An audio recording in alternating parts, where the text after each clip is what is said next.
নমস্কাৰ বন্ধুসকল, আজিৰ এই ভিডিঅ'টোত বিভিন্ন প্ৰতিযোগিতামূলক পৰীক্ষাত আহিব পৰা পৰিৱেশ অধ্যয়নৰ বিভিন্ন মাল্টিপল চইচ কুৱেশ্যন আগবঢ়োৱা হৈছে।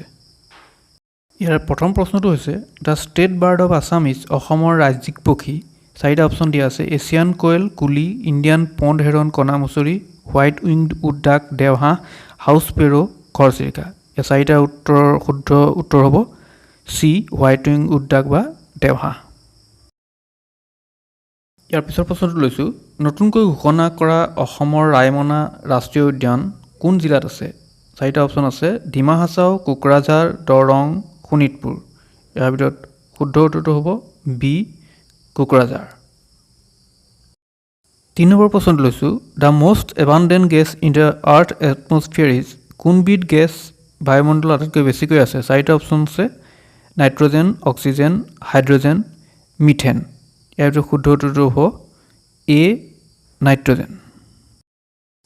তাৰ পিছৰ প্ৰশ্নটো লৈছোঁ, কোনখন দেশে পদ্মশ্ৰী যাদৱ পায়েঙক অলপতে সেই দেশৰ এক বৃহৎ বৃক্ষৰোপণ কাৰ্যসূচীৰ বাবে মনোনীত কৰিছে? Which country has nominated Yadav Payeng the forest man of India for a huge plantation drive in that country recently? চাৰিটা অপশ্যন দিয়া আছে: অষ্ট্ৰেলিয়া, কানাডা, মেক্সিকো, শ্ৰীলংকা। ইয়াৰ ভিতৰত শুদ্ধ উত্তৰটো কোনটো হ'ব? C, Mexico. 5 নম্বৰ প্ৰশ্নটো লৈছোঁ, the gas causing the yellowing of Taj Mahal is. তাজমহলৰ ৰং প্ৰদূষণৰ বাবে হালধীয়া হোৱাৰ কাৰণে কোনবিধ গেছ দায়ী? ক্লৰিন, মিথেন, ছালফাৰ ডাই অক্সাইড, আৰ্গন। এই চাৰিটাৰ ভিতৰত শুদ্ধ উত্তৰটো হ'ব চি, ছালফাৰ ডাই অক্সাইড। 6 নম্বৰ প্ৰশ্ন লৈছোঁ, অসমৰ আটাইতকৈ সৰু ৰাষ্ট্ৰীয় উদ্যানখনৰ নাম কি? Which is the smallest national park of Assam? চাৰিটা অপশ্যন আছে: ওৰাং, ডিব্ৰু-চৈখোৱা, দিহিং পাটকাই, নামেৰি। ইয়াৰ ভিতৰত শুদ্ধ উত্তৰটো হ'ব এ, ওৰাং। 7 নম্বৰ প্ৰশ্ন, কোনবিধ সেউজগৃহ গেছ বায়ুমণ্ডলত আটাইতকৈ বেছি পৰিমাণে আছে? The green house gas which is present in very high quantity is propane, nitrous oxide, carbon dioxide, methane. এই চাৰিটা অপশ্যনৰ ভিতৰত শুদ্ধ উত্তৰটো হ'ব চি, কাৰ্বন ডাই অক্সাইড। তাৰ পিছৰ প্ৰশ্নটো লৈছোঁ, the first case of novel corona virus was identified in. Corona ভাইৰাছৰ প্ৰথম যিটো কেছ সেইটো ক'ত চিনাক্তকৰণ কৰা হৈছিলে? চাৰিটা অপশ্যন দিয়া আছে: Beijing, Shanghai, Yohan, Tianjin.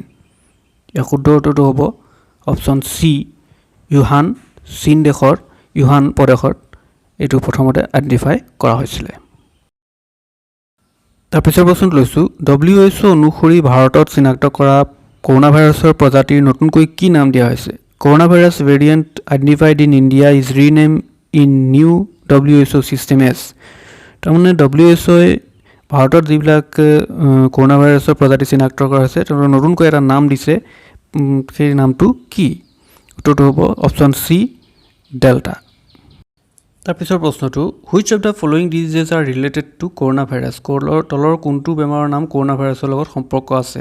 MERS, MERS, SARS, SARS, C, only B, both A and B। ইয়াৰ ভিতৰত শুদ্ধ উত্তৰটো হ'ব প্ৰথমতে MERS, SARS, only B, both A and B। ইয়াৰ ভিতৰত অপশ্যন ডিটো শুদ্ধ, বোথ A and B। এটা MERS মানে middle east respiratory system, SARS মানে চিভিয়াৰ একিউট ৰেছপিৰেটৰী ছিষ্টেম। দুয়োটাই কৰোণা ভাইৰাছৰ লগত সম্পৰ্ক আছে। আজি ভিডিঅ'টো এইখিনিতে সামৰণি মাৰিছোঁ। ভিডিঅ'টো যদি ভাল পালে এটা লাইক কৰিব, আৰু চেনেলটো যদি ছাবস্ক্ৰাইব কৰা নাই প্লিজ ছাবস্ক্ৰাইব দ্য চেনেল, আৰু লগতে বেল আইকনটো প্ৰেছ কৰি দিব। আৰু ভৱিষ্যতে অতি সোনকালে এনে ধৰণৰ আৰু নতুন ভিডিঅ' লৈ আপোনালোকৰ আগলৈ আহিম। ধন্যবাদ।